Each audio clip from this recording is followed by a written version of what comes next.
कांग्रेस और इंडी गठबंधन ने अपने इरादे दिखा दिए हैं। कांग्रेस के शाही परिवार के शहजादे ने ऐलान किया है कि अगर देश ने तीसरी बार बीजेपी सरकार को चुनी, आग लग जाएगी। केजरी तिहाड़ी हुआ तो उसका लठैत बेल कैसे पा गया? ईडी ने विरोध क्यों नहीं किया? और अतिशी मार लेना ने इतना बड़ा ड्रामा किया। ने बाबा रामदेव पर गजब का प्रहार किया है। बाबा रामदेव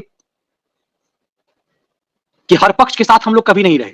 जिस दिन रामलीला मैदान से राहुल गांधी ने ये बातें कही थी कि देश में आग लग जाएगा, राहुल गांधी का ये जहर उन्हें एनआईए जांच की तरफ ले जाएगा। दोस्तों बहुत बहुत धन्यवाद आपका। फिल्मोग्राफी एंड सोशल टिप्स वाले सेक्शन में आज बाबा रामदेव पर सुप्रीम कोर्ट ने बड़ा फटकार लगाई है और माफीनामा लिखवाया है और जेल जाने की धमकी दी है और बड़ा जुर्माना लगाया है, बहुत तगड़ा, करोड़ों में। और उसके अलावा दोस्तों चर्चा करेंगे एनआईए कब उठाएगी राहुल गांधी के बयान पे, जो रामलीला ग्राउंड पे दिया था बयान कि अगर बीजेपी दोबारा इस सत्ता में आई तो आग लग जाएगी देश में।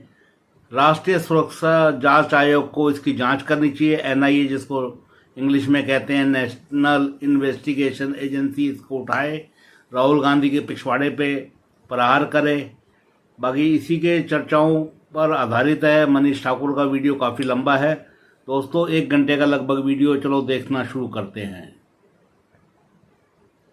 नमस्कार, कैसे हैं आप? प्रधानमंत्री मोदी ने साहबजादे पर आज गजब लठ बरसाई है। जिस दिन रामलीला मैदान से राहुल गांधी ने ये बातें कही थी कि देश में आग लग जाएगा, चीन में जल जाएगा, मोदी थर्ड की सरकार यदि आएगी तो ये क्या हो जाएगा। सतीश जी ने इस पर सबसे महत्वपूर्ण एक अलग मोड़ देते हुए कहा था और हम लोगों ने उस दिन इस राहुल गांधी का ये जहर उन्हें एनआईए जांच की तरफ ले जाएगा, को एनआईए उठाकर ले जा सकती है। प्रधानमंत्री मोदी ने जो आज राहुल गांधी पर हमला किया है, वो संकेत साफ है कि हम लोगों ने जो मुद्दा उठाए थे वो बात वहां तक गई। वरना किसी टेलीविजन चैनल ने, किसी यूट्यूबर्स ने भी इस मुद्दे को इतना सीरियसली नहीं लिया था जहां सतीश जी ने उसे टच किया था। उसके मायने आज हम समझने की कोशिश करेंगे। अदालत ने बाबा रामदेव पर गजब का प्रहार किया है। बाबा रामदेव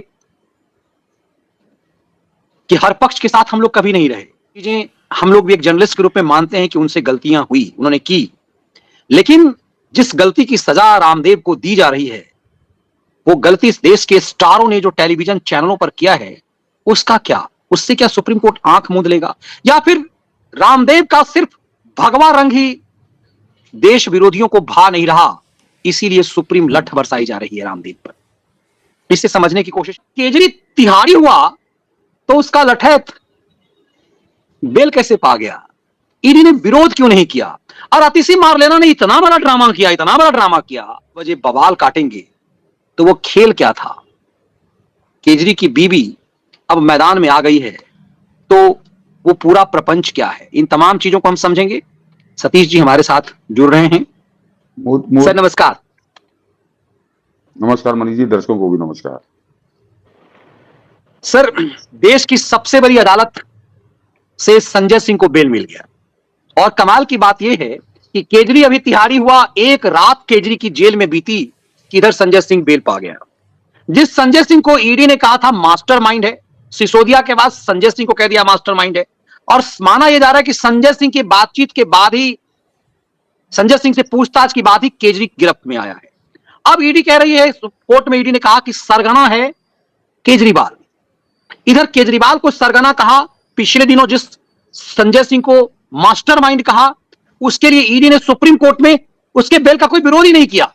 कल हमें कुछ नहीं कहना है जी, आपको इसको बेल देना है दे दो जी। जिस मामले में मनीष सिसोदिया की पुनर्विचार याचिका सुप्रीम कोर्ट से खारिज हो गई, क्यूरेटिव पिटीशन खारिज हो गई। मुझे नहीं याद आता, इतने दिन मैंने सुप्रीम कोर्ट की रिपोर्टिंग की है कि बेल मामले में क्यूरेटिव पिटीशन फाइल हो। एकदम रास्ते बंद कर देने वाला मामला है। संजय सिंह उसी राह में जा रहा था, दिल्ली हाईकोर्ट ने उसकी कठोरता से उसकी बेल को कैंसिल कर दिया। इधर मुझे हंसी आ रही कि पूरा गैंग, देखिए केजरीवाल ने जो सर लिस्ट जारी की है मिलने वालों की, उस मिलने वालों की लिस्ट में एक भी वो व्यक्ति वो नहीं है जो मंत्रिमंडल में है, मतलब केजरी के मंत्रिमंडल में रहा।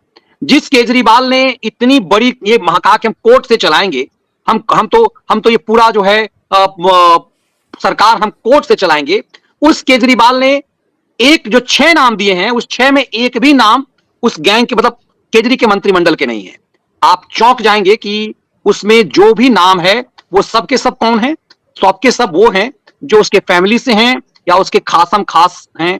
जरा इस लिस्ट को जरा देखिए, तब हम उस पॉइंट पर आएंगे। देखिए इसके लिस्ट में है पुनीता केजरीवाल, बेटा पुलकित केजरीवाल, बेटी हर्षित केजरीवाल, दोस्त संदीप पाठक और पीए विभव कुमार। विभव के लिए हमने कई बार कहा कि अन्ना आंदोलन से ही सर आप इस नाम से परिचित होंगे, यदि केजरी से मिलना है तो आप विभव से ही, सब विभव ही बता सकता है। अब इंटरेस्टिंग ये कि केजरी के जेल जाते बेल इसका खोना, संजय सिंह का बेल होना, और उधर आम आदमी पार्टी का जो खासम खास एक पत्रकार है जेम्स राय का के चैनल का, जिसके ट्वीट को हमेशा संजय केजरी रिट्वीट करता है, उसने ट्वीट किया और कहा कि सुनीता केजरीवाल के घर पे आम आदमी पार्टी के विधायकों की बैठक हुई। सूत्र के हवाले से उसने खबर दी है।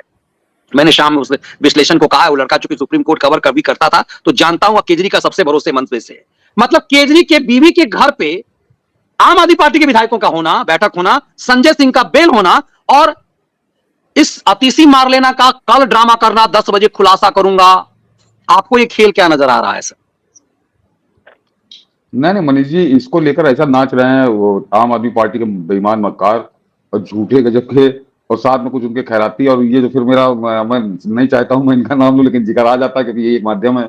ये जो 5 से 11 जो मुजरा होता है न्यूज चैनलों पे, वो भी गरज रहे थे आम आदमी पार्टी के प्रवक्ता के साथ कि हाँ बताइए संजय सिंह की जमानत कैसे हो गई, कैसे ईडी ने क्यों नहीं विरोध किया, फलाना क्या दिया।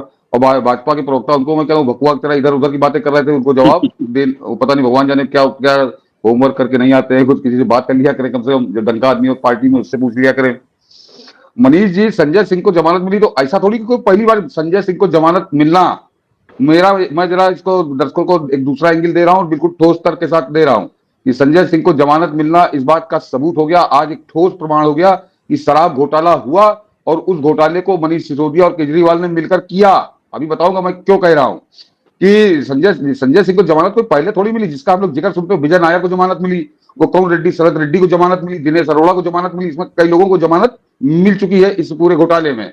तो कोई संजय सिंह ने कोई अनूठा नहीं छूटा। तो ऐसा नहीं कि अगर विजय नायर को जमानत मिली थी तो क्या वो निर्दोष है, दिनेश अरोड़ा को मिली थी क्या वो निर्दोष है, शरद रेड्डी को मिली थी क्या निर्दोष है, और संजय सिंह को जो मिली निर्दोष ये भी नहीं है। और ये आप मनीष जी जरा इन्होंने ध्यान से पढ़ा होता तो उसके मुंह पे पट्टी बांध के उसको जमानत दी गई है कि तुम कतई लफाजी नहीं करोगे, केस के बारे में कोई बात नहीं करोगे, शराब घोटाले के बारे में कोई ज्ञान नहीं बांटोगे, तुम आप बिल्कुल शांति के साथ रहना, तो बड़ा निर्दोष नहीं है उसको बताना। उसके मुंह पर पट्टी बांध के उसको जमानत दी गई है। और अब बताता हूं कि संजय सिंह के जमानत मिलने का मतलब क्यों आज ये बिल्कुल पुख्ता हो गया कि शराब घोटाला हुआ और मनीष सिसोदिया और केजरीवाल ने मिलकर उस घोटाले को किया। मनीष जी, मनीष सिसोदिया 26 फरवरी 2023 से बंद है और नीचे की अदालत से लेकर सुप्रीम कोर्ट तक वो कबड्डी खेल आया। और जिस जज ने आज संजय सिंह को जमानत दी है, संजीव खन्ना, उसी जज ने मेरे ख्याल से 30 अक्टूबर है, 31 अक्टूबर तारीख बोल रहा, अक्टूबर 2023 यानी आज से 6 महीने पहले उसी जज ने बड़े कठोर टिप्पणी के साथ सुप्रीम कोर्ट के संजीव खन्ना, जस्टिस संजीव खन्ना ने बड़ी कठोर टिप्पणी के साथ मनीष सिसोदिया की जमानत रद्द कर दी थी। तो मैं इन्हीं के तर्कों की बात कर रहा हूं, इन्हीं खैरातियों के नमूनों के जो न्यूज चैनल पर बैठे हैं कि अगर संजय सिंह को जमानत देने का मतलब वो निर्दोष है, तो उसी जज ने इसी मामले में 23 अक्टूबर 2023 में जब मनीष सिसोदिया को जमानत रद्द कर दी, याचिका उसकी रद्द कर दी, तो ये फिर इसका माने कि इसका मतलब मनीष सिसोदिया दोषी है, उसने शराब घोटाला लूट की। मैं इन्हीं के तर्कों पे बात कर रहा हूं, अपनी तरफ से कोई बात नहीं कर रहा। तो ये फ्रॉड लोग, ये जालसाज लोग, धूर्त लोग, ये ऐसी नौटंकी बना रहे कि जैसे संजय सिंह छूट गया तो कोई बड़ा इन्होंने ये भी लूट लिया। अरे आधा दर्जन लोगों की हो चुकी है। और मैं बता दूं कि संजय सिंह की जमानत क्यों हुई और ईडी ने उसका विरोध क्यों नहीं किया। ईडी ने आज बिल्कुल विरोध नहीं किया, इसलिए उसकी जमानत उसको मिली। कि मनीष जी, ये चाहे संजय सिंह हो और चाहे वो अभी वो मार लेना जो है वो, या दिनेश अरोड़ा, विजय नायर, ये केवल दलाली कर रहे थे इस पूरे शराब घोटाले में। ये संजय सिंह के साथ एक और आदमी का नाम था जो इसका चेला चपाड़ा है, मेरे ख्याल से वो भी बंद है, कि ये एक तरह से दलाल थे, इनको कुछ छुटपुट मिला हो। मेन जो लेन देन था वो खेल कर रहे थे सिसोदिया और केजरीवाल। और उधर से साउथ लॉबी से वो कविता, ये जो इसकी लड़की पकड़ी गई है, ये कविता। तो ये जो मेन अभियुक्त ये हैं और इनके खिलाफ इतने सबूत हैं। उस अक्टूबर 2023 में संजीव खन्ना ने जिस समय इसकी जमानत रद्द की थी सिसोदिया की, उस समय उस मनी ट्रेल का भी जिक्र हुआ था उसके अंदर, और उसके बाद उन्होंने बड़ी कठोर टिप्पणी करके इसकी याचिका खारिज की थी।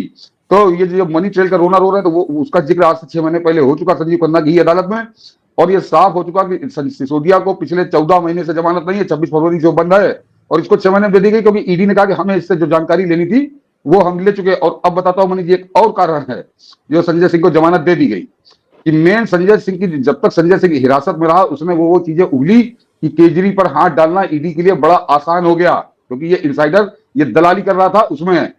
तो जो तथ्य उससे मिलने थे, उसके बाद केजरी शिकार आ गया, केजरी से 9 दिन पूछताछ कर ली ईडी ने, तो अब उसका कोई यूज नहीं है, उससे जो जानकारी लेनी थी वो मिल चुकी, धन उसके पास नहीं है। ये तो मैं पहले दिन से कह रहा हूं कि इन लोगों के पास पैसा नहीं है, तो वो अपनी सूचना उसने दे दी, अपने उससे बरी हो गया वो, उसके बयान दर्ज है, तो ईडी ने कहा इसको छोड़ो। अब मेन आदमी जो केजरीवाल पे हाथ डालने के लिए जो चीजें जरूरी थी वो अब उनके इंतजाम हो गया, तो इसलिए संजय सिंह को जमानत मिली है। मैंने कहा इससे पहले विजय नायर और दूसरा रेड्डी, शरद रेड्डी, सबको मिल चुकी है, तो कोई बहुत बड़ा नहीं, जैसा ये बनाकर नाटकबाज प्रस्तुत कर रहे हैं।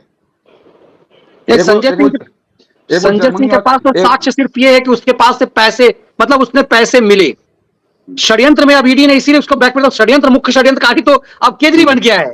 और ऐसे भी जमानत तो कहा जाता है कि बेल इज राइट। नहीं मनीष जी, इसका यह था कि ये जैसे कोई छोटे मोटे उसमें जो होती है घूसखोरी, कहीं पैसा वहां रख दो जाके, या पैसा जाके वहां रखा दो, या इसके बाद रखा रहने दो, तो ये करने वाला आदमी वो मेन अभियुक्त नहीं होता है, लेकिन वो जानकारी होता है कि हाँ इतना पैसा लेके यहाँ रखा गया, तो उसके लिए उससे 6 महीने पूछताछ होगी, इसको छोड़ दिया गया।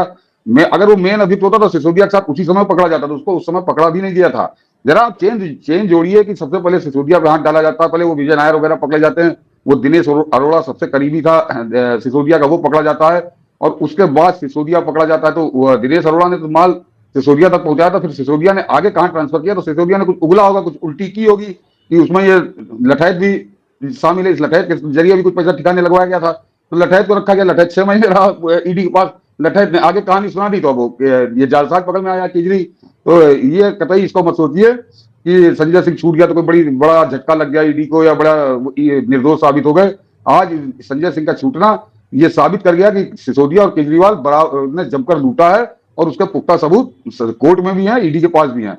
और अब दूसरा प्रकरण बताता हूं मनीष, जिसमें ये बड़ी गंगा नहा रहे हैं, कि कल शाम को उसने जो डांस किया था कि मैं सनसनीखेज वो करूंगी, तो मुझको तो लगा कि सनसनीखेज, तो एक सनसनीखेज कैबरे डांस आया था सन 71 में, 71 था 70 था, दर्शक कर देंगे, जानी मेरा नाम, वो पिक्चर थी देवानंद की, और उसमें पद्मा खन्ना का कैबरे डांस था, पूरा देश हिल गया था, पूरा देश हिल गया था, और दशकों तक उस कैबरे डांस की चर्चा होती रही। तो मुझको लगा शायद कुछ ऐसा सनसनीखेज होने जा रहा है कि पूरा देश हिलेगा, दर्शकों तक उसकी चर्चा होगी, तो मगर वो जो था वो बड़ा फुहड़ निकला, बड़ा थोता निकला, खाली निकला, फ्लॉप हो गया वो डांस, कोई मतलब नहीं था। जो सनसनी फैलाने की बात की थी कि मार लेना ने, वो खोदा पहाड़ निकली चुईया, वो भी मरी हुई।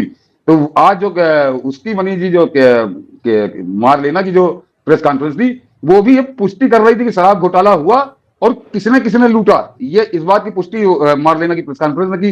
ये भी अभी समझाता हूं आप लोगों को कि उसने मनीष जी क्या कहा, उसने कहा कि ये हमारे सब बड़े नेता पकड़ गए हैं, और अब जो बचे हुए सेकंड लाइन के बड़े नेता हैं उनको पकड़ा जाएगा। उसमें सबसे पहले उसने अपना नाम गिनाया, फिर उसने कहा सौरभ भारद्वाज का नाम गिनाया, तीसरा नाम उसने लिया राघव चड्ढा का लिया, और चौथा नाम उसने लिया दुर्गेश पाठक का।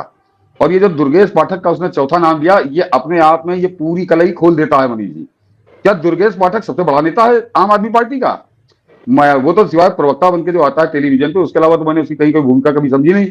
राजकुमार आनंद कैबिनेट मिनिस्टर है, 7 मंत्रालयों का मंत्री है केजरी की सरकार में, उसका नाम क्यों नहीं लिया कि मार लेना ने? और बताता हूं एक और जो बड़ा तो खूब छाया रहता है, कभी यूपी का तो पूरा ठेकेदार है, वो गोपाल राय कैबिनेट मिनिस्टर है जब से केजरी की सरकार दिल्ली में बनी है। तो क्या गोपाल राय और राजकुमार आनंद से बड़ा नेता है दुर्गेश पाठक?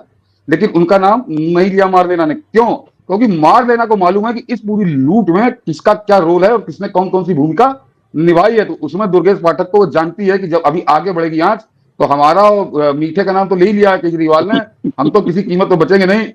चड्ढा के लिए हम लोग मनीष जी लगातार कह रहे हैं कि चड्ढा के बारे में तो बीच बीच में खबरें भी हैं कि वो जो शराब लॉबी और केजरीवाल की जो मीटिंग होती थी या सिसोदिया की जो मीटिंग होती थी, उस हर मीटिंग में चड्ढा रहता था। तो चड्ढा वहां कोई चाय पिलाने पानी पिलाने के लिए थोड़ी रहता था, चलता चड्डा चार्टर्ड अकाउंटेंट था, चड्डा पूरा प्रबंध रचता था, पूरा रास्ता बताता होगा कि कैसे करना है क्या करना है, तो चड्डा भी समझ में आता है।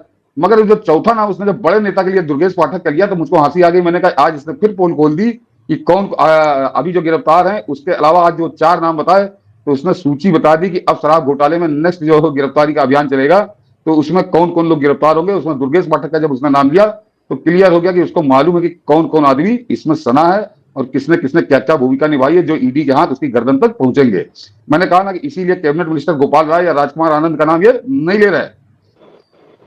और चड्डा तो आज फिर से ट्रेंड कर रहा है सर। चड्डा और मनीष जी इसकी इस बात पे वो जो बैठा है चंडीगढ़ में एक जोकर, उसके तो आग लग गई है, को ततैया बरैया की तरह उछला कूदा होगा कि मुझको इसने 5वें 6ठे नंबर में भी नहीं समझा। इसने कहा कि हमारे बड़े बड़े नेता बंद हो गए और अब जो बड़े नेता बचे हैं तो उनको, तो उसमें बड़े नेता में उसने अपने गिनाया, चड्डा को गिनाया, मीठे को गिनाया और वो दुर्गेश पाठक को, उसका नाम उसने भगवंत मान का नहीं लिया कि भाई कायदे से तो अगर आप ऐसे कद देखिए तो भगवंत मान का कद तो केजरीवाल से ज्यादा बड़ा है। वो तो पूर्ण स्टेट का मंत्री है, वो मुख्यमंत्री है, लेकिन उसका नाम नहीं लिया। तो इसका मतलब जब इन बड़े बड़े नामों को छोड़कर जब राजनीतिक विद्वेष से ही पकड़ा जाना है तो सबसे पहले तो डालेंगे वो भगवंत मान के। उस पर क्यों नहीं ईडी जा रही? 2 साल हो रहे हैं उसको, पूरा अभी मार्च में 2 साल पूरे हो गए उसको मुख्यमंत्री पर कुर्सी बैठे हुए। ईडी ने उसको ना तो ईडी ने उसको छेड़ा, ना उसका नाम मार लेना ने लिया कि हम अब जो है पंजाब में करेंगे, क्योंकि मार लेना को मालूम है एक एक कदम से घोटाले की ये परिचित है और इसीलिए वो जो पकड़े गए हैं उनके अलावा उसने 4 नाम, तो आज ये समझ लीजिए कि 3 को तो खैर पुष्टि हो चुकी थी, एक चौथा नाम उसने नया उजागर कर दिया कि अभी शराब घोटाले में दुर्गेश पाठक भी जाएगा। वो दुर्गेश पाठक जो कभी कभार प्रवक्ता बन के आता था, उसका इसका मतलब शराब घोटाले में मनीष जी बड़ा गंभीर रोल है। तो ये आज तो मार लेना को धन्यवाद देना चाहिए कम से कम इन भाजपाइयों को, पत्रकारों को, कि शराब घोटाले का नया खिलाड़ी उसने पत्ता खोल दिया मूर्खता में। बड़ी अकलमंद ये लोग मानते हैं आम आदमी पार्टी वाले। तो आप जो बहुत दिनों से सर एक बात कह रहे थे शुरुआत से ही कि असली खेल भगवंत मान करेगा, और मैं लगातार इस बात पे मेरी नजर थी कि देखिए कि भगवंत मान आईटीओ पे आके 4 आदमी के साथ बैठ गया कि हम विरोध प्रदर्शन कर रहे हैं। उसका भी मजाक उड़ा कि भैया ये इनकी स्थिति ये है कि 4 आदमी विरोध प्रदर्शन करने के लिए नहीं है। दिल्ली में वो 4 आदमी के साथ विरोध प्रदर्शन करता है, लेकिन पंजाब में कहीं पर भी शराब माफियाओं के पक्ष में वो कोई प्रोटेस्ट नहीं होने देता। तो क्या इसका मतलब है कि केजरी को समझ में आ गया कि मान कहीं अलग गेम ना बजा दे, इसीलिए अपने यहाँ के चेले चपाटों से भगवंत मान के लिए के खिलाफ मुहिम चलवा दिया? मतलब सिर पटौल जो है वो इंटरनल जो आप जूते में दाल कह रहे हैं वो केजरी गैंग के अंदर ही बटनी शुरू हो गई है। हाँ पक्का, बिल्कुल बिल्कुल एकदम। मैंने कहा तो उसकी प्रेस कॉन्फ्रेंस के बाद हो सकता है तत्काल जो है क्योंकि बैठा तो वो भी होगा कि देखिए क्या सनसनी खेज करने जा रही है, और उसके बाद जब उसने सुना होगा कि बड़े नेता बंद है और अब जो बचे हुए बड़े नेता उनको बंद किया जाएगा, उनमें 4 में नाम नहीं भगवंत मान का, तो हो सकता है उसने तुरंत फोन मिला के मीठे को भी डांटा हो और इसको भी मार लेना को भी डांटा हो कि तुम लोग अपनी औकात भूल गए हो, मतलब अब तुम लोग मुझसे बड़ा नेता खुद को मान रहे हो, ये दुर्गेश पाठक भी मुझसे बड़ा नेता, तुमने मेरा नाम नहीं लिया। तो वो तो आज से मार लेना की जो सनसनीखेज वाली प्रेस कॉन्फ्रेंस थी उसने आग लगा दी पंजाब वर्सेस दिल्ली, और ये अब बहुत जल्दी इसका परिणाम हम आप देखेंगे।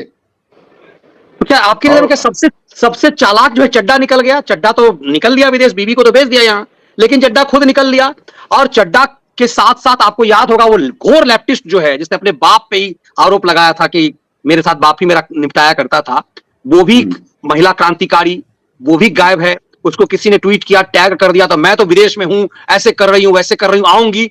मतलब पूरा जो है लोकसभा चुनाव का समय है 10-15 दिन भी नहीं बचे हैं, चुनाव होना है, और ये क्रांतिवीर सब गायब हैं। पंजाब में सरकार है, दिल्ली में सरकार है, गोवा में आप दावा कर रहे हैं, तो इसका मतलब है कि इन चालाक लोगों को सबको पता है कि कितना बड़ा घोटाला हुआ।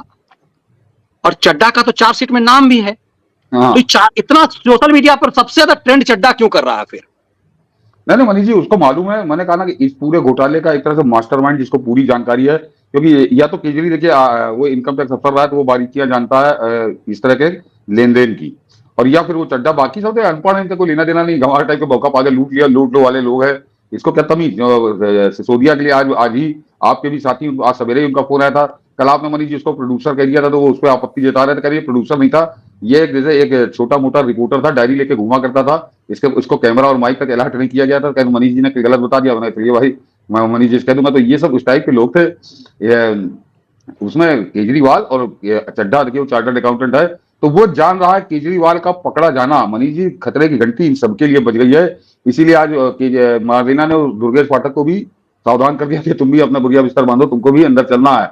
और वो क्योंकि बाहर है मौके से, तो वो जल्दी लौटेगा नहीं, मैं पहले भी कह चुका हूँ। और अगर वो लौटता तो मुझे बड़ा ताजुब होगा। मैं बड़ा शातिर आदमी है, अभी हो सकता है कुछ और वो बता दे कि 2-4 महीने अभी उसका इलाज और होगा लंदन में। वो लंदन में ही रहेगा, यहाँ नहीं आएगा, क्योंकि केजरी का पकड़ा जाना तो राघव चड्ढा का जो कुछ भी कनेक्शन निकलेगा इस शराब घोटाले में, वो केजरी से ही निकलेगा। वो बीच में मार लेना मीठा और दुर्गेश पाठक, इनसे उसका लेना देना नहीं है। उसका लेना देना केजरी से ही होगा। और केजरी चूंकि पकड़ में आ चुका है, तो अब वो मौके से बाहर है, तो वो बाहर ही रहेगा। और कुछ लोग लिख रहे हैं कि भगवंत मान बीच में अमित शाह से मिला, तो लोगों को यह भी संदेह हो रहा है कि भगवंत मान अपने आप को बचाने के लिए चंडाल चौकड़ी से कम ठीक है, वो मतलब हम उस दिन भी आप कह रहे थे कि वो जोकर हो सकता है, शराब पीने वाला प्रेमी हो सकता है, लेकिन शराब माफियागिरी का धंधा नहीं कर सकता, वो एंटी नेशनल नहीं हो सकता। मतलब आपका अपना एक असेसमेंट है।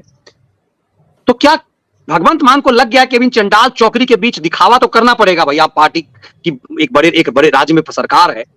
भगवंत मान की चुप्पी इस पूरे मामले में, और उसके बाद ये इंटरेस्टिंग देखिए, चूंकि ये कह रहा केजरी की सरकार चलेगी जेल से, और हमने जो अभी आपको दिखाया था वो तस्वीर जो हम लोगों ने अभी देखी है, जो नाम जो आए हैं, इसमें नाम जो 6 लोगों के नाम बताए गए हैं, उसमें तो इसका एक भी मंत्री नहीं है। तो ये जो ढोंग करता था कि हम सरकार जेल से चलाएंगे, आप इन्हीं लोगों से मिलेगा जेल में, इसने लिस्ट दी है, कैदी ही लिस्ट देता है।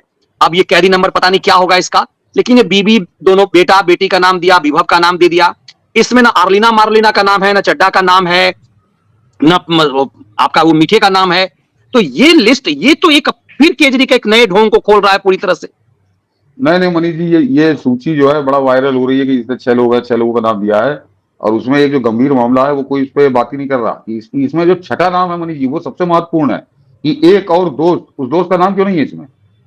उस दोस्त का नाम क्यों नहीं है? वो आदमी सामने क्यों नहीं आना चाहता? उसका नाम क्यों केजरी बताना नहीं चाहता, या वो दोस्त बताना नहीं चाहता? तो उस आदमी का जो भी वो छठा आदमी है, कभी ना कभी तो मिलने आएगा, हो सकता आ चुका हो। तो उसको मेरे को एजेंसियां तो खैर पूरा रडार पे इनको लिए होंगी ठीक से, कोई समस्या की बात नहीं है। लेकिन ये पूरे मंत्रिमंडल को, पूरी पार्टी को किनारे कर छठा आदमी एक और गुमनाम दोस्त, वो गुमनाम दोस्त नहीं, कोई वो खतरनाक आदमी है। और वो यही कह सकता हूँ कि इसके जो इंटरनेशनल संबंध है उनके बीच का वो पुल है, सूत्र है, जिसका नाम ये केजरी उजागर नहीं कर रहा। इसीलिए 5 नाम दिए, छठे का नाम नहीं दिया गया है। लेकिन एजेंसियां इसको जानेंगी और ये पता लगाएं, जो दिल्ली में बैठे हैं, जो 2-2 लाख 2.5 लाख रुपए की तनख्वाह लेते हैं, किस बात की लेते हैं?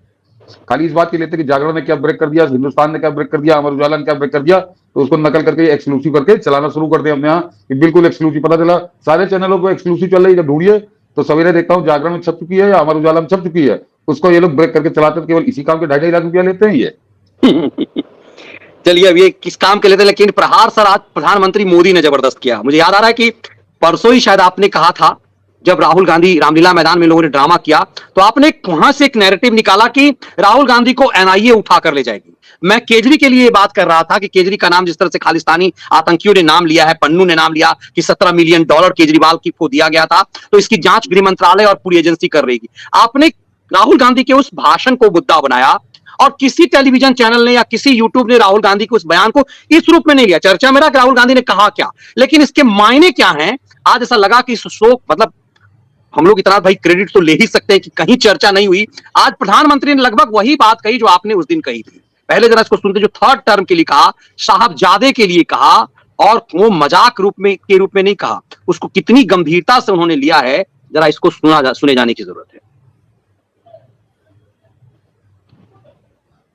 साथियों, 24 के इस चुनाव में अब स्पष्ट रूप से 2 खेमे बन गए हैं। एक तरफ हम लोग ईमानदारी और पारदर्शिता जनता जनार्दन के सामने लेकर के आए हैं, दूसरी तरफ भ्रष्टाचारी, परिवारवादी उनका जमावड़ा है। ये भ्रष्टाचारी मोदी को धमकी भी दे रहे हैं, दिन रात गाली भी दे रहे हैं। अब देखिए क्या खेल चल रहा है। हम हैं जो कह रहे हैं भ्रष्टाचार हटाओ, और वो कहते हैं भ्रष्टाचारी बचाओ। आप मुझे बताइए, भ्रष्टाचार हटना चाहिए कि नहीं हटना चाहिए? भ्रष्टाचार हटना चाहिए कि नहीं हटना चाहिए? भ्रष्टाचार से मुक्ति मिलनी चाहिए कि नहीं मिलनी चाहिए? भ्रष्टाचारी जेल जाने चाहिए कि नहीं जाने चाहिए? भ्रष्टाचारियों को सजा होनी चाहिए कि नहीं होनी चाहिए? ये देश की आवाज है और मोदी आपकी हर आवाज को सुनता है और उसके लिए ताकत भी लगा देता है। लेकिन साथियों, मुझे कितनी गालियां दी जाए, कितने ही आरोप लगाए जाए, मोदी इनकी गालियों और धमकियों से डरने वाला नहीं है। हर भ्रष्ट पर कार्रवाई जारी रहेगी और तीसरे टर्म की शुरुआत में अब 2-2.5 महीने बाकी रहे हैं, बहुत कम समय बाकी रह गया है। तीसरे टर्म में भ्रष्टाचार पर और तेज प्रहार होगा, ये मैं आपको गारंटी देने आया हूं। भ्रष्टाचार हर गरीब का हक छीनता है, हर मध्यम वर्ग का हक छीनता है और मैं गरीब का हक, मध्यम वर्ग का हक किसी को भी छीनने नहीं दूंगा।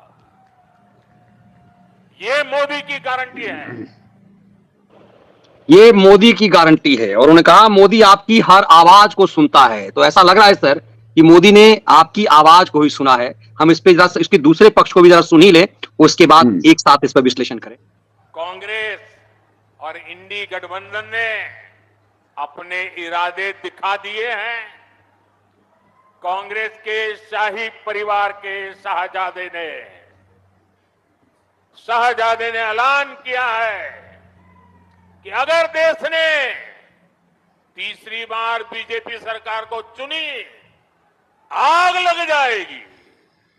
60 साल तक देश पर राज करने वाले 10 साल सत्ता से बाहर क्या रह गए, अब देश में आग लगाने की बात कर रहे हैं। क्या ये आग लगाने की बात आपको मंजूर है? क्या इस देश को आग लगाने देंगे? क्या आग लगाने की ये भाषा उचित है? क्या ये आग लगाने वाली भाषा लोकतंत्र की भाषा है? ऐसे लोगों को सजा करोगे? पक्की सजा करोगे? चुन चुन करके साफ कर दो। इस बार इनको मैदान में मत रहने दो भाइयों।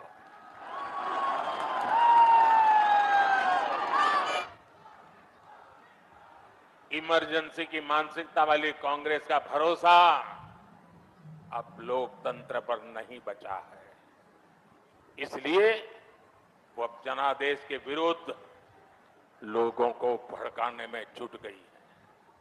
साथियों, कांग्रेस भारत को अस्थिरता की तरफ ले जाना चाहती है, अराजकता में झोंकना चाहती है। कर्नाटका में कांग्रेस के एक बड़े नेता ने दक्षिण भारत को देश से अलग करने की बात कही, 2 टुकड़े करने की बात कही। आप मुझे बताइए, देश के टुकड़े करने की बात करने वालों को सजा मिलनी चाहिए कि नहीं मिलनी चाहिए? सजा मिलनी चाहिए कि नहीं मिलनी चाहिए? सजा मिलनी चाहिए कि नहीं मिलनी चाहिए? लेकिन कांग्रेस ने क्या किया? सजा देने के बजाय कांग्रेस ने देश को बांटने की घोषणा करने वाले को चुनाव का टिकट दे दिया।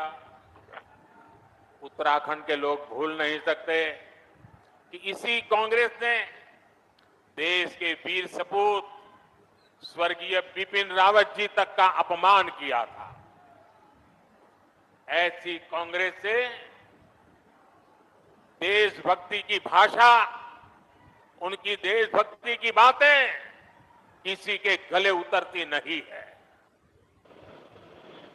सर, ऐसा लग रहा है कि एक एक चीज जो पीएम कह रहे थे, जो हम लोगों ने उस दिन चर्चा की, आपने जो मुद्दा उठाया वही कह रहे थे। इनको सजा मिलनी चाहिए कि नहीं मिलनी चाहिए? क्या इनको माफी देनी चाहिए? आप इनको आग लगाने वाली भाषा उचित है? क्या इनको सजा दोगे? मतलब इंडिकेट कर रहे थे पहले आप सजा दीजिए, इसे खारिज करिए, उसके बाद हम इनको निपटाएंगे। ये गुस्सा ऐसा लग रहा था कि वो जन भावना सुन रहे हैं। और उन्होंने कहा कि मोदी है जो आपकी हर आवाज को सुनता है। क्या मैसेज दिया है उन्होंने? नहीं मनीष जी, हम लोगों ने उस दिन भी कहा था, आज आपने फिर उस बात को बहुत पुख्ता तरीके से कहा कि देखिए, हम ये नहीं कहते कि हम लोगों ने कहा इसलिए प्रधानमंत्री मोदी कह रहे थे। वो इतना गंभीर मुद्दा था कि देश का प्रधानमंत्री ने उसका संज्ञान लिया, और ये लेना चाहिए था, उन्होंने लिया उसका संज्ञान। और बिल्कुल वही बोले जो हम लोगों ने 2 दिन पहले कहा था, जिस दिन उसने उस अधेड़ ने मैंने उस दिन कहा था कि राहुल गांधी नहीं, कांग्रेस का नेता नहीं, गुंडे की भाषा थी, आतंकवादी की भाषा थी। तो देश की सबसे पुरानी बड़ी पार्टी का नेता रैली में इस तरह की बातें कर रहा है, तो देश के प्रधानमंत्री को संज्ञान लिया उसने, आज उसका जवाब भी दिया उन्होंने। लेकिन जो बात मीडिया की उस दिन हम लोगों की थी, आज ये है कि किसी ने, जो मनीष जी ने कहा कि उन्होंने एक खबर की तरह बता दिया कि राहुल गांधी ने ये कहा, फलाने ने ये कहा। जरा गौर करिए मनीष जी कि वो जो मंच सजा था, मदारी वहां से जमा हुए थे पूरे देश के, इंडी गठबंधन के, दिल्ली के रामलीला मैदान में जो रावण लीला हुई थी, उसमें दुनिया भर के लोग भाषण हुए। उसमें येचुरी भी बोला, राजा भी बोला, खड़गे भी बोला, सोनिया भी बोली, दुनिया भर के लोग बोले। लेकिन प्रधानमंत्री मोदी ने केवल इस राहुल गांधी के उस बयान के हिस्से को पकड़ा और उसका जिक्र किया। तो ये कितना खतरनाक और कितना गंभीर इसका ये बयान था, और कि देश का प्रधानमंत्री उसका जवाब सार्वजनिक मंचों से दे रहा है।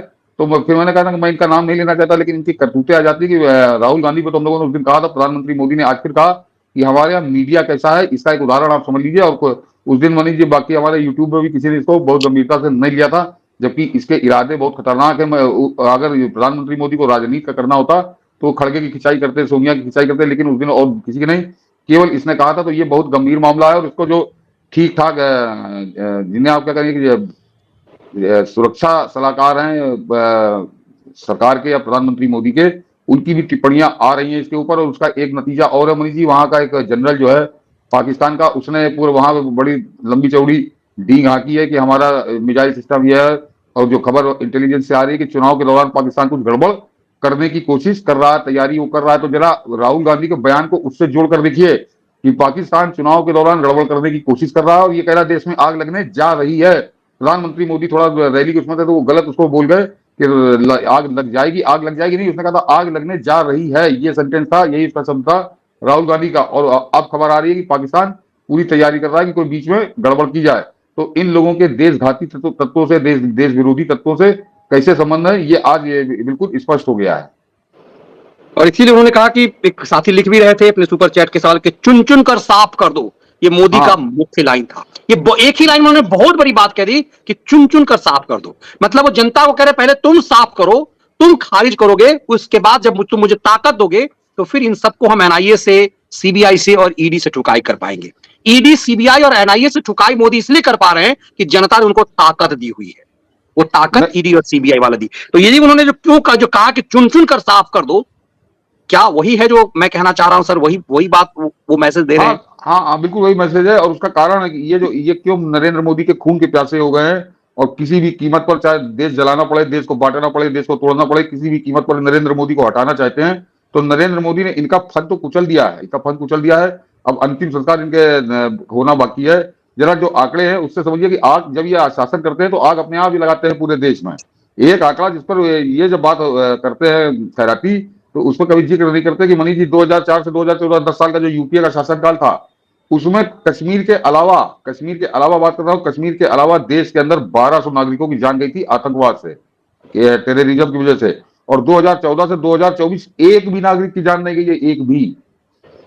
यानी 1200 गुना ज्यादा आतंकवाद, एक तरह से आप कह सकते हैं। अगर आप मौतों की बात करें तो इनके 10 साल के शासनकाल में 1200 आदमी मरे थे, और ये नरेंद्र मोदी के शासनकाल में आतंकवाद की वजह से एक भी आदमी की जान नहीं गई है। और दूसरा आंकड़ा मनीष जी, वो जो इंटरनल आतंकवाद है, जिसको आप कहिए आंतरिक आतंकवाद, उग्रवाद जिसे कहते हैं, इंसर्जेंसी से बोल लीजिए, तो नक्सलवादी और माओवादी है, वो तो आंकड़ा और ज्यादा गजब का है। आज ही मारे गए हैं दो शायद आज मारे गए हैं दंतेवाड़ा में, छत्तीसगढ़ में 9-10 लाख रुपए के इनामी नक्सलवादी मारे गए हैं। कुछ दिन पहले मैंने देखा था कि 4 मारे गए थे, उनके ऊपर 36 लाख रुपए का इनाम था। एक और बीच में मारे गए, तो ताबड़तोड़ उनको मारा जा रहा है। और इसका परिणाम क्या, इनके आग क्यों लगी है? और ये जो आज की तारीख में आप देख रहे हैं कि कम्युनिस्ट पार्टी कटोरा लेके भिखमंगों वाली स्थिति में आ गई। बिल्कुल जैसे पाकिस्तान भीख मांग रहा है, वैसे हिंदुस्तान में कम्युनिस्ट पार्टी भीख मांग रही है। अगर उसके केरल में सरकार ना हो तो वो कहीं गुरुद्वारा ढूंढ के वहां के लंगरी में खाएंगे। कम्युनिस्ट पार्टी के नेताओं कार्यकर्ता कुछ बचा नहीं है, पूरे कपड़े सब उतर चुके हैं इनके। कि उसका कारण यह है कि कम्युनिस्ट पार्टी की कमर क्यों टूटी, इसका ये नेतागिरी में नहीं, इनकी कमाई मनीष जी कहीं और से थी। और उसको तो बिल्कुल प्रधानमंत्री मोदी ने 10 साल के अंदर खत्म कर दिया। एक उससे आप समझ सकते हैं कि यूपीए शासनकाल में इन नक्सलवादियों जो थे, इन्होंने मनीष जी जो घटनाएं मौत हत्याएं की थी 6,000 मतलब 6,000 से ज्यादा हत्याएं की थी, 6,035 हत्याएं की थी अपने यूपीए शासनकाल के जो 10 साल का शासनकाल था। 6,000 हत्याओं का मतलब आप 10 साल में समझ रहे हैं कि हर साल 600 हत्याएं। और ये जो नक्सलवादी हर साल 600 हत्याएं का मतलब आप समझिए कि आतंक के बल पे तो लूट करते हैं, ये वसूली करते हैं, लूट करते हैं उद्योगपतियों से, औद्योगिक घरानों से। वो लूट जाती कहाँ थी? वो लूट जाती थी दिल्ली अपने आकाओं के पास। तो वो लूट कैसे खत्म हो गई कि जो 600 आदमी मारे थे इन्होंने, 6,000 आदमी मारे थे 10 साल में, अब की वो 1800 नरेंद्र मोदी के शासनकाल में 1800 यानी 3 गुना घट गए, 3 गुना से भी ज्यादा घट गए वो इनकी गतिविधियां या उनके आदमी जो मारे जा रहे हैं।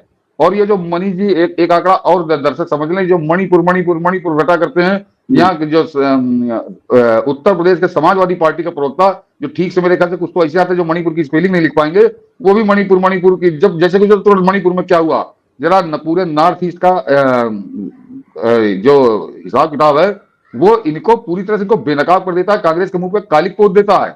सन 58 से मनीष जी अफस्पा शुरू हुआ था, AFSPA, और उसके लिए ये लोग नाचा करते थे कि इसको हटा दो फलाना दिमाका। और 2015 तक आपको ताजुब होगा कि नॉर्थ ईस्ट के 124 जिलों में अफस्पा लगा हुआ था मनीष जी, 124 जिलों में सन 58 से और 2015 तक। नरेंद्र मोदी ने क्या वहां स्थितियां बदली हैं और क्या जनता को या वहां से किस तरह से उन्होंने माहौल को शांत किया है कि जो 2015 तक जो अफस्पा 124 जिलों में था, आज की तारीख में वहां पे केवल 30 जिलों में अफस्पा, यानी आज जितने जिलों में अफस्पा का कानून लागू है, कांग्रेस शासनकाल में 4 गुना ज्यादा जिलों में लागू था, 30 और 124। तो तब ज्यादा शांत था नॉर्थ ईस्ट की अब ज्यादा शांत है। तो ये एक मणिपुर जो नाचा करते हैं, तो ये असली सच की बात नहीं करते, जो पूरे नॉर्थ ईस्ट की बात करता है और इसे इनके मुंह पे कालिक पोत देता है। और यही कारण है जिसका भी हम लोगों ने परसों जिक्र किया था कि अरुणाचल में 10 सीटों पर कांग्रेस को उम्मीदवार नहीं मिले हैं। क्यों नहीं मिले हैं? इसीलिए नहीं मिले हैं क्योंकि कांग्रेस का जब अरुणाचल की बात, पूरे पूर्वोत्तर की जब बात आती है, तो कांग्रेस का चेहरा और चरित्र बहुत काला और बड़ा राक्षसी चेहरा है, जो हमेशा चीन की ढोल बजाता रहा, भारत के खिलाफ खड़ा रहा।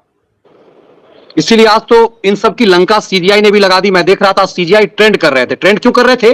क्योंकि रामदेव पर सख्ती किया उन्होंने। ट्रेंड इसलिए कर रहे थे कि संजय सिंह को जमानत दे दी गई, लेकिन उसी सुप्रीम कोर्ट ने आज कहा है कि राष्ट्र के खिलाफ षड्यंत्र करने वालों के खिलाफ कोई नरमी नहीं होनी चाहिए, भ्रष्टाचारी और बेईमानों के खिलाफ कोई नरमी नहीं होनी चाहिए। तो एकदम से सुप्रीम कोर्ट ने भी इन सबका नगारा बजाना शुरू कर दिया है। और एक आंकड़ा बता दूं मनीष जी, इनको क्यों नरेंद्र मोदी के खिलाफ आग लगी हुई है और ईडी सीबीआई के खिलाफ आग लगी हुई है, ये भी दर्शक समझ ले कि जो एजेंसियों को ये लगातार ये स्मगलरों के, आतंकवादियों के नंबर 2 का काम करने वाले देश के दुश्मनों के एजेंट हैं, इसलिए ईडी और सीबीआई को गाली दे रहे हैं। इनका ये राजनीतिक चादर ओढ़कर, राजनीतिक नकाब पहनकर ये उन स्मगलरों का, हत्यारों का, आतंकवादियों का, उन लुटेरों का, डकैतों का उनके एजेंडे को सफल करने के लिए ये पूरा अभियान चला रहे हैं। और उसके आंकड़े आपको बताता हूं, उसके बाद आपकी समझ में आ जाएगा कि मनीष जी 2004 से 2014 जब यूपीए का शासनकाल था, तो ईडी ने कुल जो रकम बरामद की थी इस तरह के नंबर 2 का काम करने वाले, गलत काम करने वालों से, वो 4-4.5 हजार करोड़ रुपए जब बरामद किए थे, 4.5 हजार करोड़। और नरेंद्र मोदी के 10 साल के शासनकाल में वो बरामद, जो ईडी ने रकम बरामद की, जब्त कर लिया है, वो 1,10,000 करोड़ से ज्यादा है। 1,10,000 कहां 4,000 करोड़ और कहां 1,10,000 करोड़। तो जिनके वो 1,00,000 करोड़ रुपए जब्त किए हैं ईडी ने, वो इनको दलाली दे रहे हैं। इन नेताओं को उन्होंने कहा कि तुम्हारे कुत्तों की तरह टूट पड़ो ईडी के ऊपर, इस देश की सरकार के ऊपर, इस प्रधानमंत्री के ऊपर, क्योंकि हमारे 1,00,000 करोड़ रुपए जब्त कर चुकी है ये सरकार। और वो जो नरेंद्र मोदी कह रहे हैं कि अगले जो तीसरा कार्यकाल होगा उसमें प्रहार और प्रचंड होगा। तो ये जब ईडी को गाली बके हैं, ये जब सरकार को ईडी को लेकर गाली बके हैं, सीबीआई को गाली बके, तो तुरंत याद करिए कि इनके जब में 4,000 करोड़ जब्त हुए थे और अब 1,10,000 करोड़ से ज्यादा पैसा जब्त हुआ है। तो ये जिनका पैसा जब्त हुआ है, जिन लुटेरों का, ये उनके दलालों की तरह ईडी के खिलाफ एक अभियान चला रहे हैं। और एक स्मगलरों के साथ कैसी साठगांठ है मनीष जी। ये यूपीए शासनकाल जो था 10 साल का, ये इस पर कभी क्यों नहीं बात करता कोई कांग्रेसी। अब ये आपको ध्यान होगा कि वो जो गुजरात के तट पे पकड़ी गई थी 20,000 किलो स्मैक पकड़ी गई थी, संभवतः स्मैक या हीरोइन कुछ बरामद हुई थी, उस पर अरे अडानी के पोर्ट पे पकड़ ली गई, क्या है, अरे अडानी का पोर्ट है, किसी पोर्ट पर पकड़ी गई ना, कि यहाँ बिकने लगी, वो 20,000 किलो पकड़ी गई। तो इनका जब ड्रग्स पकड़ी जाती है तो इनके आग क्यों लगती है और घुमा फिरा के गालियां क्यों बकने लगते हैं।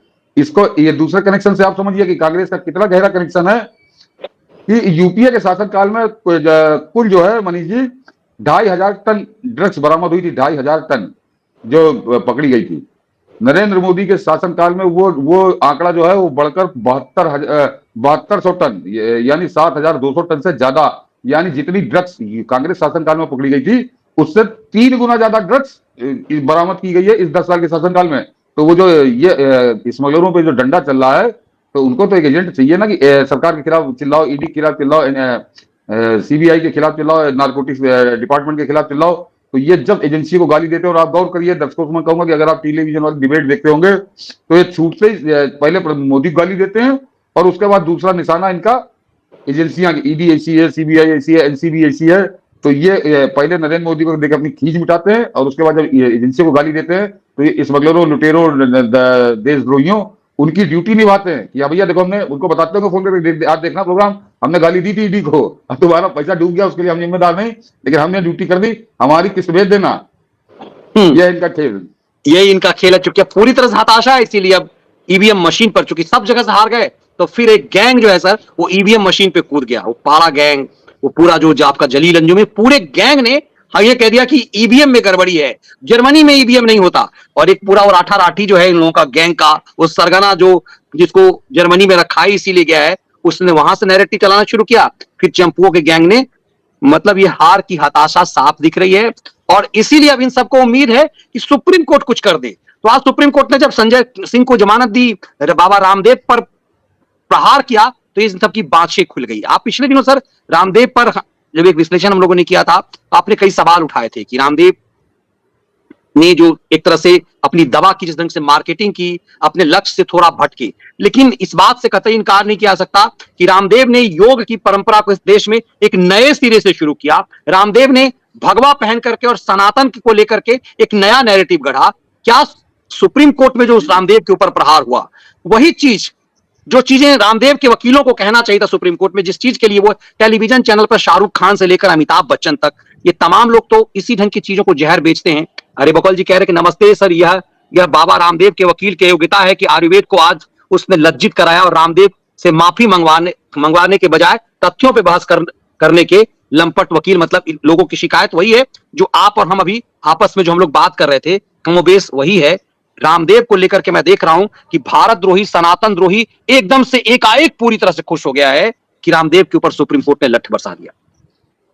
एक एसबीजी कह रहे सर, मैं इस कारण से कल पतंजलि घी का बड़ा वाला टीन खरीदूंगा कि यहाँ के भारतीय दुकानदार से, ताकि सनातन ज्ञान का स्तंभ अटूट रखने में हम भी छोटा सा सहयोग कर सकें।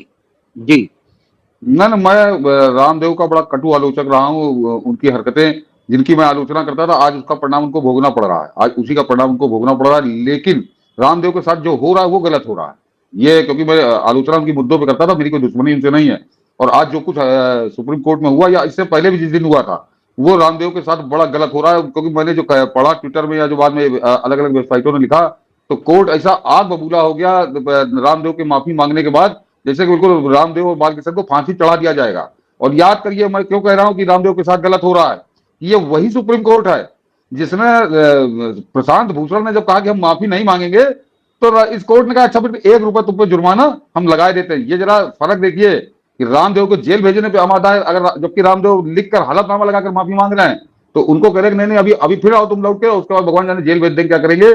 लेकिन जब प्रशांत भूषण ने ऐंठ के कहा, मोछत तान के, नहीं मांगूंगा माफी, तो कर नहीं मांगोगे तो फिर तुम्हारे ऊपर हम 1 रुपए जुर्माना लगा देंगे। जरा अब इससे ज्यादा मैं बेनकाब कर नहीं सकता हूं कि कैसी सांठ गांठ है। और वो जो रामदेव के जो वकील है, उनके विषय में तो मैं बोलिए कि मैं जानता नहीं उनको, फिलहाल जो परिणाम हो तो सामने है। तो अगर रामदेव तक ये बात पहुंचे तो जरा पूछ लेंगे कि ये कि प्रशांत भूषण पे मेहरबानी क्यों, 1 रुपए जुर्माना दे तो काम खत्म, और रामदेव को जेल भेजने पर आमादा है। तो मनीष जी, रामदेव को भी जरा नाम जो रामदेव तो रखे, भगवान राम के नाम पे रणदेव बन जाना चाहिए। मैं अभी उस मुद्दे पर तो बात ही नहीं कर रहा कि गलत सही हो, तो मैंने कहा उस पर मैं उनकी आलोचना करता रहा हूं, तो वो उसका परिणाम उन्होंने भोगा। लेकिन अब जो गलत हो रहा है कि रामदेव को अगली बार जब जाएं तो जरा एक लिस्ट लेके जाएं, ये गुटखा खाना कहां से सही है, जुआ खेलना कहां से सही है, जुए का अड्डा चलाना कहां से सही है, जुए का अड्डा के टेलीविजन पे प्रचार करना कहां तक सही है, उस जुए के अड्डे का वेबसाइटों पर प्रचार करना कहां तक सही है, यूट्यूब पे प्रचार करना कहां तक सही है, उस जुए के अड्डों का मैगजीनों में, अखबारों में प्रचार करना क्या सही है, इसका जवाब सुप्रीम कोर्ट दे। और अगर ये सही नहीं है तो पूरे देश में जो नंगा नाच हो रहा, तो इसका स्वतः संज्ञान सुप्रीम कोर्ट कब लेगा, ये कम से कम जरूर पूछ ले। रामदेव कहेंगे मुझको जो तुमको सजा देनी, फांसी लटकाना, लटका दो, लेकिन जरा ये भी सूची बताओ। और क्या जितनी देश में विज्ञापन होते हैं कोका कोला के, पेप्सी के और दुनिया भर के और चीजों के जो हैं, कॉस्मेटिक के, तो मनीष जी 100% कुछ ना कुछ दावे के साथ होते हैं। क्या उनके सबके दावे बिल्कुल सही हैं? क्या उनके दावे बिल्कुल सही कि वो जो कुछ कहते हैं वही उनका परिणाम होता है? बिल्कुल नहीं होता। 99% दावे झूठे होते हैं, लोगों को भरमाते हैं, खासकर जो कॉस्मेटिक के मामले हैं। तो ये रामदेव को अगली बार, अब रामदेव को थोड़े तेवर दिखाने पड़ेंगे, वही तेवर दिखाने पड़ेंगे जो देश में 2009, 10, 11 में रामदेव के तेवर देखे थे। और अगर नहीं करना तो फिर वो जाने, उनका काम जाने, क्योंकि अब उनका भी संगत वो अदालत लगाने वाले संपादक की तरह हो गया। वही उनका फ्रेंड फिलोसफर गाइड बना हुआ है। तो मैं उसमें पहली बार जाना नहीं चाहता, क्योंकि रामदेव भगवा पहनते हैं, इसीलिए वो शिकार बनाए जा रहे हैं। मगर रामदेव का अब एक कहावत है कि offence is the best defence, आक्रमण ही सबसे बेहतर सुरक्षा होती है। तो अब तो तुम्हारे साथ जो बाबा रामदेव, तुम्हारे साथ जो बुरा होना था वो हो चुका, वो उन्होंने कर दिया, तो अब कुछ बचा नहीं है। तो अब पलट कर जरा सवाल पूछना शुरू करो, जैसे 2009-10 में पूछते थे। और मैं बता रहा हूं कि एक 24 घंटे मनीष जी, अगर बाबा उसी तेवर में आ जाएं, 24 घंटे टिक नहीं पाएंगे ये सब, क्योंकि सवाल तो नहीं, जब तुम्हारे साथ तो जब बुरा होना। तो लेकिन अब देखिए बाबा रामदेव क्या करते हैं, ये फैसला उनको करना है। मेरा आज का ये कहना है कि प्रशांत भूषण पे ये मेहरबानी क्यों और बाबा पे ये कहर क्यों, और प्रशांत भूषण और रामदेव, अगर इसकी तुलना करनी होगी तो रामदेव मेरे लिए हिमालय के बराबर ऊंचे हैं, और प्रशांत भूषण को मैं पताल के ऊपर समझता हूँ। मैं जो अभी मनीष जी ने कहा कि रामदेव की आलोचना हम अक्सर मुद्दों पे करते रहे, उन्होंने गलत किया था एलोपैथिक के खिलाफ, उनको जो जिस बात पे हम लोगों ने उनकी खिलाफत की थी, विरोध किया था, उसी का नतीजा आज उनको भोगना पड़ा है सुप्रीम कोर्ट में। तो ये एक सबक ले लें। लेकिन अब जरूरत से ज्यादा नंगाई रामदेव के साथ हो रही है, ये नहीं होनी चाहिए। इसके इस समय में हम लोग रामदेव के पूरी तरह से साथ है, पूरी तरह से साथ हैं। जैसा समर्थन सहयोग है करना चाहिए उनका। बिल्कुल, इतना निश्चित रूप से उन्होंने सजग तो किया, एकदम देशी चीजों को लेकर के सजग किया। आप कहते हैं ना कि भारत में बने हुए सामान से लेकर के आत्म स्वाभिमान अपने अंदर कैसे हो, योग के लिहाज से। लेकिन वो तेवर जो बाबा रामदेव का लगभग 14-17 के आसपास तक था, 10-11 से लेकर के आसपास, अन्ना आंदोलन के समय से लेकर के, इनफैक्ट कह लीजिए 17-18 तक। उसके बाद ऐसा लगा कि जब वो ज्यादा व्यापारी हो गए तो अपने आप को उन्होंने कमजोर कर लिया। फाइट करने की क्षमता के लिए आपके पास बहुत नैतिक बल की जरूरत होती है, और आप वो नहीं कर पाए। ऐसा लगता है कि रामदेव ने जो सनातन का ध्वज पहना था, रामदेव को चोट से सिर्फ रामदेव को चोट नहीं लगा, बाबा रामदेव को एक तरह से लगा कि सनातन ध्वजवाहक के लिहाज से भी इतने ज्यादा फ्रॉड हैं बाजार में, कभी सुप्रीम कोर्ट की नजर नहीं पड़ी। तब समझ में आता है कि सुप्रीम कोर्ट में कोर्ट फिक्सरों की क्या कुछ भूमिका है। जैसा ही बात आपने कहा, कई कॉस्मेटिक से लेकर के आप देखिए टेलीविजन पर पान मसालों का ये कैसा कैसा क्या क्या खेल करते हैं ये सब। नहीं मनीष जी, मैं ताजा बता रहा हूँ, होली में मेरे मित्र हैं, बिल्कुल घनिष्ठ भाई की तरह समझिए, उनके ड्राइवर ने अपना माथा पीट लिया। उनका लड़का वो लूडो में 5,000 रुपए हार गया। कोई लूडो खेल चलता है ऑनलाइन, वो मतलब त्योहार के दिन बेचारा गरीब आदमी ड्राइवर, और उसका बेटा भी कोई बड़ा कहीं जनरल मैनेजर तो लगा दी, वो भी कहीं छोटी मोटी नौकरी करता होगा। त्योहार जब आया तो पता चला कि 5,000 रुपए एक दिन में, होली से एक दिन पहले वो हार गया। तो उसके यहाँ तो मातम हो गया उस गरीब आदमी के घर में। और ये मैं एक ड्राइवर को बता रहा हूँ, इसका तो मैं नाम पता सब कुछ दे सकता हूँ कि 5,000 रुपए वो होली के दिन, यानी जिस दिन होली जलनी थी उस दिन वो हार गया, वो ड्राइवर का बच्चा। तो ऐसे पता नहीं लाखों ड्राइवरों के घर उजड़ रहे हैं। और ये बात उस दिन भी मैंने कही। और इसका देखिए प्रचार कौन कर रहा है, बड़े बड़े स्टाइल, कपिल शर्मा क्रिकेटर जो है, हरभजन सिंह, शाहरुख खान, दुनिया भर के लोग इसमें सब लगे हुए हैं।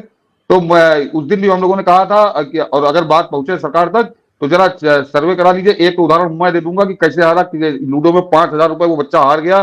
तो नाबालिग एक तरह समझिए, और उसका गरीब बाप परेशान है। तो कश्मीर से कन्याकुमारी तक पूरे लाखों घरों को लूट रहे हैं, और इस लूट में कपिल शर्मा, रोहित शर्मा, विराट कोहली और ये सब बड़े बड़े, धोनी, हरभजन सिंह, ये सब शामिल हैं। उन पर कोई बात नहीं कर रहा, उन पर सुप्रीम कोर्ट संज्ञान नहीं ले रहा, उनके खिलाफ कोई पीआईएल लेकर नहीं जा रहा। रामदेव ने कम से कम इस तरह से लोगों को लूटा नहीं। रामदेव ने कहा कि हाँ ये ठीक है, ये हमारी दवा है, और ये ठीक, इससे शुगर ठीक हो जाती है, फलाना ठीक हो जाता है। चलिए वो गलत दावा था, उस पर आप उनको जुर्माना लगा सकते हैं, कुछ भी कर सकते हैं, क्योंकि रामदेव ने खुद ही कह दिया कि हमने गलती की। लेकिन रामदेव किसी के घर को लूट नहीं रहे, जो लाखों घरों को रोज लूटा जा रहा है। तो मेरा तो कहना है कि मनीष जी एक बार, अगली बार जब रामदेव जाए तो जरा पुतन्ना लेके सवाल भी पूछ ले कि हमको तो तुम फांसी चढ़ा देना, लेकिन इस पे क्या करोगे, इसका संज्ञान कब लोगे, क्योंकि इसमें करोड़पति लोगों का खेल चल रहा है। और सरकार भी मनीष जी कम से कम इसका संज्ञान ले। अब चुनाव चल रहा है, लेकिन चुनाव के बाद जो प्रधानमंत्री मोदी कहते हैं बड़े फैसले, तो मुझको पूरी उम्मीद है, और मैं तो कहूंगा कि मैं जो आज अपनी वोट दूंगा तो उसमें एक मेरी ये भी अपेक्षा होगी कि ये तीसरी बार जो सरकार आएगी प्रधानमंत्री मोदी की, तो ये जो घर घर जुए के अड्डे खुलवा दिए हैं ये बंद होने चाहिए। बिल्कुल ये बंद होने चाहिए। और हम लोगों ने ये बात इसीलिए इसको बहुत गंभीरता से उठाया है कि ऐसा नहीं कि हम आंख मूंद करके बाबा रामदेव की हर चीज को सपोर्ट कर रहे हैं। उन्होंने जब खुद ही गलती मान ली है कि हाँ हमने गलत किया, तो फिर आप तो ऐसे भी सपोर्ट। लेकिन जिस ढंग से एक तरह से अपमानित हुआ, एक वर्ग, ये जो एक वर्ग नाच रहा है कि रामदेव को सजा हुई, तो पूरा एक वर्ग नाच रहा है, खास करके खैरातियों का गैंग, जो शाहरुख खान के लिए आपको जो अदालत लगाने वाले संपादक, जब उसका बेटा नशेरी में गया था जेल, उसके पक्ष में खड़ा था। ठीक है कि अलग बात है कि रामदेव के साथ उसकी अलग ढंग की सेटिंग है जवाब, लेकिन एक पूरा दूसरा वर्ग जो है, ये पूरा पाड़ा गैंग, इन सबको रामदेव के ऊपर सख्ती से में इतना मजा क्यों आ रहा है? सिर्फ इसलिए कि भगवा पहने हुए हैं, सनातन के साथ हैं, क्या ऐसा सिर्फ हाँ इसी वजह से? हाँ हाँ, रामदेव के प्रति जो जहर ये भरा हुआ है, उसका मूल कारण है ये अमरीश जी कि वो भगवा है और भगवा वस्त्र पहनते हैं और भारतीय संस्कृति की बात करते हैं। जहां मौका मिलता है, जो मंच मिलता है, तो भारतीय धर्म संस्कृति अध्यात्म की वो बात करते हैं। तो यहाँ पे तो भारतीय संस्कृति की बात करना 2014 से पहले तो समझिए काला पानी भेज दे, ये सब था। तो वो रामदेव ने उस समय किया था। लेकिन फिर मनीष जी, मैं वही बात कहूंगा कि जब आप इस तरह के तेवर से लड़ रहे हो तो कुछ सावधानियां आपको बरतनी चाहिए। जिस आईएमए ने इनके, देखिए आईएमए ने मुकदमा किया था, आईएमए ही सुप्रीम कोर्ट तक गया और उसी का नतीजा रामदेव को भोगना पड़ रहा है।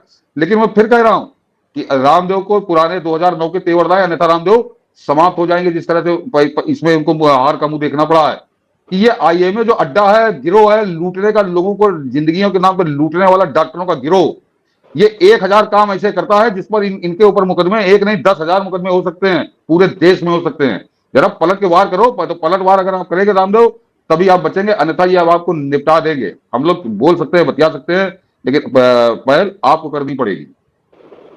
बिल्कुल, बहुत सारी चीजें हैं। मैं मनीष जी एक उदाहरण ये देता हूं ताकि रामदेव का कोई बात पहुंचे या कोई उनके सदस्य सुन रहा हो तो जाके पहुंचा दे कि एक बड़ा जिंदा उदाहरण है। मनीष जी इसकी गवाही दे देंगे क्योंकि उन्होंने ज्यादा करीब से देखा है कि जब पूरे हिंदुस्तान में जिस समय सिटी स्कैन के 2200 और 2500 रुपए वसूले जा रहे थे, तब उस साहबुद्दीन गुंडे के डर से उस सीवान में 500 रुपए में सिटी स्कैन हो रहा था। और ये आप समझ लीजिए कि कोई अपने घर से पैसा खर्चा करके नहीं दे रहा था, वो 500 रुपए में भी कमा रहा था।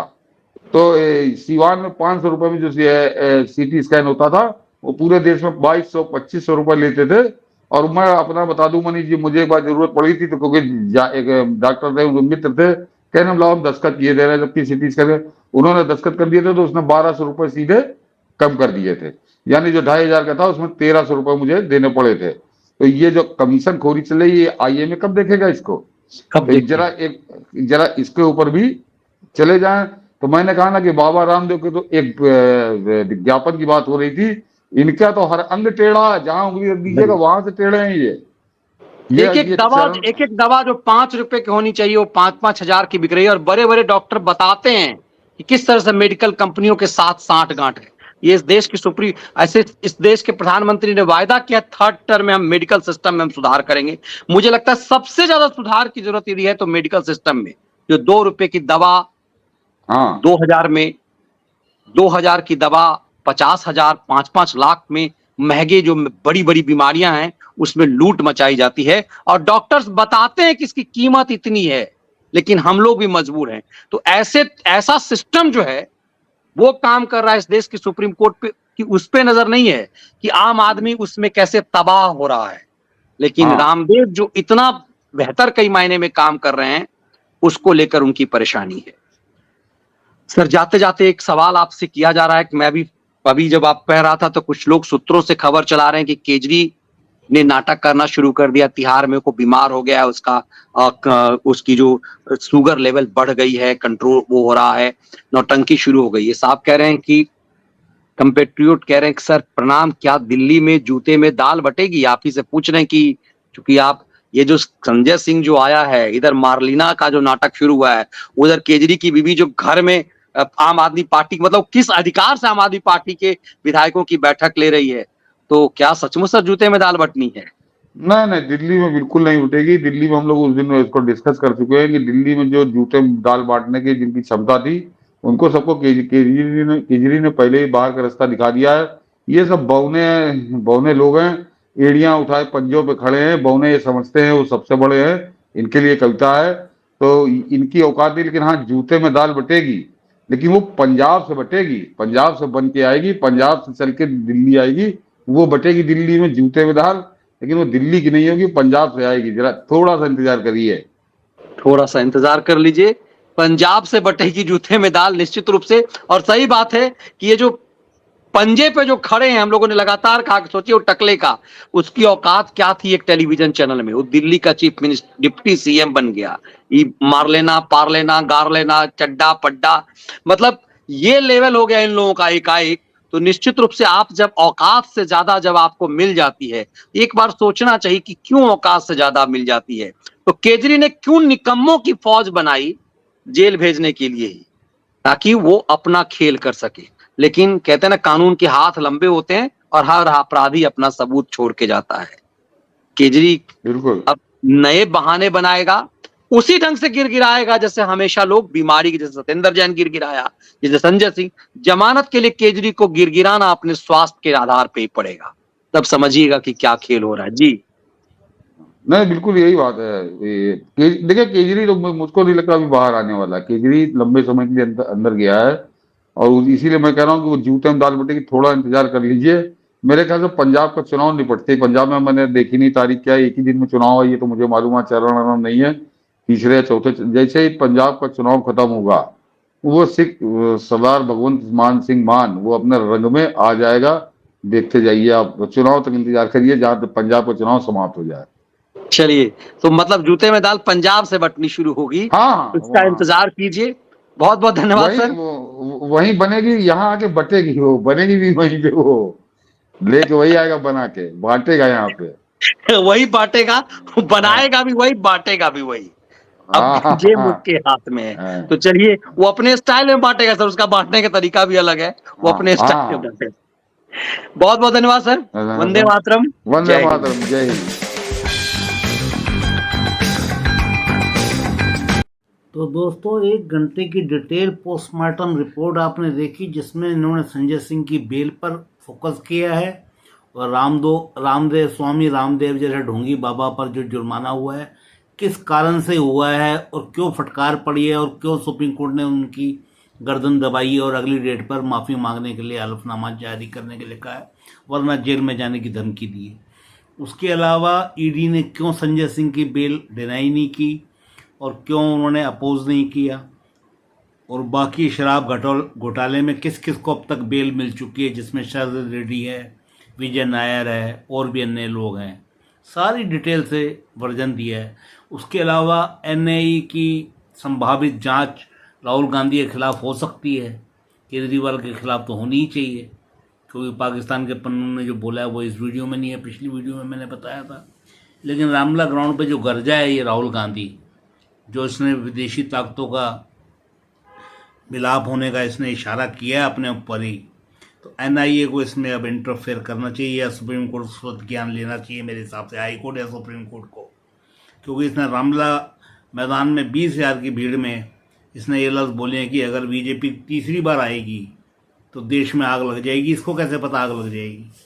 आज तक 10 साल में आग नहीं लगी, 60 साल शासन किया, तब क्या आग नहीं लगी? अब क्या ऐसी आग लग जाएगी जो 5 साल का एक टर्म और हो जाएगा, 15 साल हो जाएंगे तो कोई आफत आ जाएगी? ऐसी आग कैसे लग गई? तो कैसे कंफर्म है? अरुणाचल प्रदेश में 10 प्रत्याशी नहीं मिले इनको, निर्विरोध बीजेपी के वहाँ पे एमएलए या जो भी विधायक है वो चुन लिए गए। इसको जरा भी शर्म नहीं है राहुल गांधी को। भौंकता है बस, जैसे केजरीवाल भौंकता है। एक ही मंच पे खड़े हैं दोनों एक साथ। लालू यादव का बेटा तेजस्वी यादव खड़ा है, सोनिया गांधी खड़ी है, जिनके खिलाफ ये बोलता था अरविंद केजरीवाल। बयान अभी तो मौजूद है, क्या करें? गया अंदर। 2024 से पहले नहीं निकल सकता, जिस हिसाब से वो सरगना बताया गया, किंग पिन बताया गया। बाकी इसमें चर्चाएं सारी की है, भगवत मान का इशारा वही किया जो मैंने किया था सबसे पहले। और एक एनआईए की जांच एजेंसी का पहला एंगल इन्होंने दिया था सतीश चंद्र मिश्रा जी ने। इस बात की तारीफ करूंगा मैं, तो बस इसी बात में यकीन करता हूं कि दोस्तों, जोत से जोत जलाते चलो, सनातन की गंगा बहाते चलो। सनातन गंगा बहाने में मेरा थोड़ा रोल ये है कि जितने सनातनी चैनल हैं उनको आपको ढूंढना ना पड़े, और नंबर 1 चैनल है मनीष ठाकुर का, मैं गारंटी लेता हूँ। एक पूरा थ्रिलर है, पूरा अध्याय है, लंबी होती है वीडियो, 1-1 घंटे की, 10.5 का शो रोज करते हैं, मगर उसमें पोस्टमार्टम में 4-5 पॉइंटों में इतना बेहतरीन करते हैं कि मज़ा आ जाता है। और ये मेरी एक बात से ये भी सहमत है, इन्हें नहीं पता मैंने ये बात बोली है, मैं तो बहुत छोटा यूट्यूबर हूँ, कि संजय सिंह कोई मंत्री या मुख्यमंत्री बनने की होड़ में नहीं है। भगवत मान खेल खेल सकता है, सुनीता केजरीवाल खेल खेल सकती है, बाकी किसी खेल खेलने की गुंजाइश नहीं है। मोदी जी ने ज्ञान लिया है, स्वतः ज्ञान, उन्होंने चेतावनी दी है सख्त भाषा में, बोला है युवराज को, राहुल गांधी को, कि उन्होंने कहा है कि आग लग जाएगी, बीजेपी आएगी, तो क्या आग लगने देंगे? नहीं लगने देंगे। तो बस दोस्तों, इसी के साथ जय हिंद करता हूँ, वंदे मातरम। Thank you very much watching this long video. Thank